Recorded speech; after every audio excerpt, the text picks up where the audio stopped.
Hi, these topical talks gonna show you how to change Roblox account username. Changing Roblox account username is very easy process. Just follow me to do it. On your browser, open Roblox and sign into your account. Now, click on this gear icon and click on settings.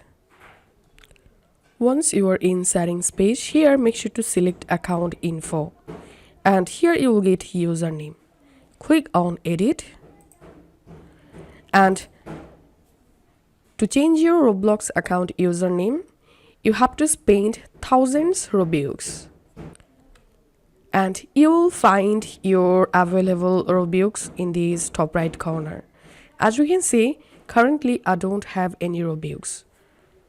And also if you don't have any Robux or if you have Robux less than 1000, then you have to click on buy and then buy 1000 Robux and then you'll be able to change your Roblox username.